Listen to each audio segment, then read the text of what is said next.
History rarely announces itself. It doesn't arrive with trumpets or headlines. It arrives quietly in poor neighborhoods, in broken homes, in children born into systems designed to limit them. In the early 1930s and 1940s, on opposite sides of the Atlantic Ocean, two boys were born into different worlds, yet trapped by the same invisible force.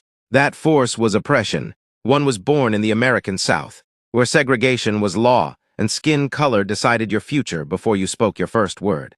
The other was born in Colonial Jamaica, where freedom was promised in name but denied in reality. Their names were Cooke and Bob Marley. They would never meet. They would never share a stage.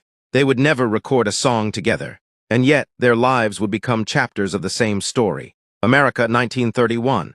Sam Cooke is born into segregation. On January 22, 1931, Samuel Cooke was born in Clarksdale, Mississippi, the heart of the Deep South. This was not just a location. It was a warning. Mississippi in the 1930s was a place where Jim Crow laws ruled daily life, where Black Americans were legally second-class citizens, where lynching was not history, it was current events. Sam was born Black in a country that had not decided whether Black lives truly mattered. His father was a Baptist minister, strict, disciplined, deeply religious. His household was built on scripture, structure, and survival. The church was not just a place of worship. It was protection. Inside church walls, Black voices could rise freely. Outside, they were silenced. From an early age, Sam learned that his voice mattered, but only in certain spaces. This lesson would never leave him. Jamaica, 1945. Bob Marley is born into colonialism. 14 years later, on February 6, 1945, Robert Nesta Marley was born in 9 Mile, St. Ann Parish, Jamaica. Jamaica was still under British rule. Power belonged to white colonial elites. Land ownership, wealth, and political control were inherited, not earned.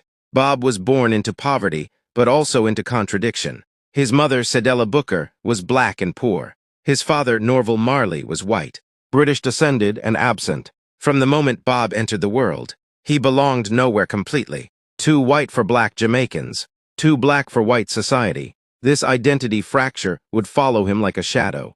Two SYSDMS, same purpose. Sam Cooke's America and Bob Marley's Jamaica looked different on the surface, but beneath the flags and accents, the systems had the same purpose.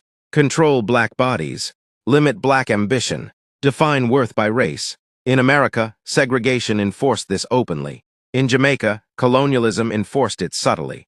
One said, "You cannot sit here." The other said, "You can sit here, but you will never own this." Different chains, same prison, the role of faith, sanctuary before revolution. Both boys found refuge in spiritual spaces before they found rebellion. For Sam Cooke, it was the Black church. Gospel music filled his childhood. Choir rehearsals, Sunday services, call and response hymns that carried pain and hope in equal measure. Gospel was more than music. It was therapy. It was how Black America survived when laws failed them. Sam's voice emerged early, smooth, powerful, emotionally precise. By his teenage years, he was already recognized as special. But the church came with rules. You could sing about God.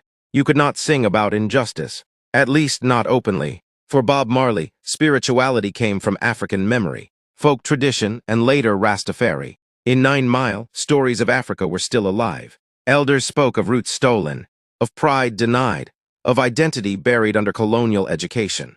Bob absorbed these ideas quietly. While Sam learned discipline and harmony in pews, Bob learned rhythm and resistance in villages. Different paths, same destination. Migration, the first fracture. Both boys experienced displacement early. Sam Cooke's family moved north to Chicago, part of the Great Migration. Millions of Black Americans fleeing Southern terror for industrial opportunity. But the North was not freedom. It was segregation with better advertising. Jobs were harsh, housing was limited. Racism was quieter, but just as real. Sam saw his parents struggle, yet maintain dignity. This taught him something critical. Survival required adaptation, not surrender. Bob Marley's displacement came later, when his mother moved him from rural 9 Mile to Trenchtown, Kingston. This was not opportunity. This was pressure. Trenchtown was overcrowded, violent, politically charged, a place where dreams were either sharpened or destroyed. Bob learned awareness, observation, patience. Both boys learned early that the world was not built for them, so they would have to build something of their own. The Voice. By the age of 15, Sam Cooke was already singing lead in the Soul Stirrers, one of America's most respected gospel groups. His voice was different. It carried vulnerability. It sounded human. Women listened, men listened, churches filled.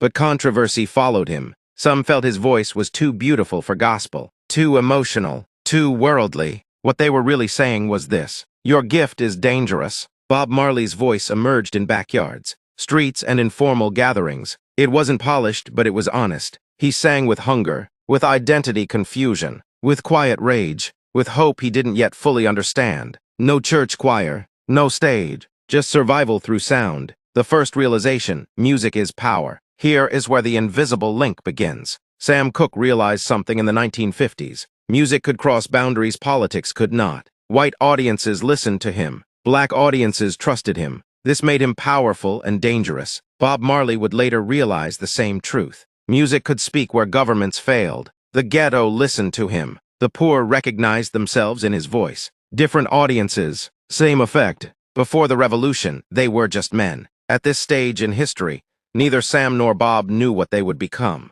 Sam had not yet written, "A change is gonna come." Bob had not yet sung, "Get up, stand up."